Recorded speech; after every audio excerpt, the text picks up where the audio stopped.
નગરદેવીની નગરચર્યા।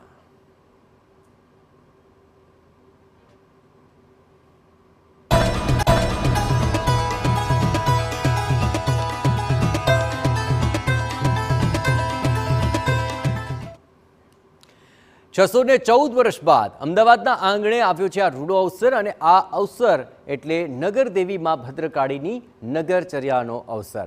અમદાવાદના સ્થાપના દિવસના અવસરે અને મહાશિવરાત્રિના શુભ સંયોગ વચ્ચે અહીં અમદાવાદના અધિષ્ઠાત્રી માં ભદ્રકાળીજીની આજે નગરચર્યા નીકળી છે। અદ્ભુત શણગાર સજેલા રથ પર માતા ભદ્રકાળીની તસવીર અને ચરણ પાદુકાને બિરાજિત કરાય છે। યાત્રાના પ્રારંભ પહેલા અમદાવાદ શહેર પોલીસ દ્વારા માતાજીને ગાર્ડ ઓફ ઓનર આપવામાં આવ્યું।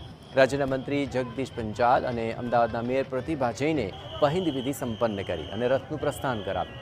એ પછી 6 કિલોમીટર લાંબા આ પથ પર માની યાત્રા આગળ વધી છે।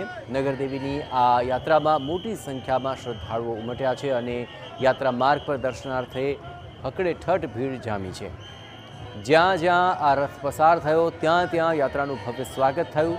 માનો રથ જ્યારે જમાલપુરના પ્રસિદ્ધ જગદીશ મંદિર પહોંચ્યો ત્યારે મહંત દિલીપદાસજી દ્વારા તેનું સ્વાગત કરાયું હતું। પ્રચલિત વાયકા તો એવી છે કે અમદાવાદમાં જ્યારે કર્ણાવતી નગરી તરીકે ઓળખાતું ત્યારે આ જ પ્રકારે નગરદેવીની યાત્રા નીકળતી હતી।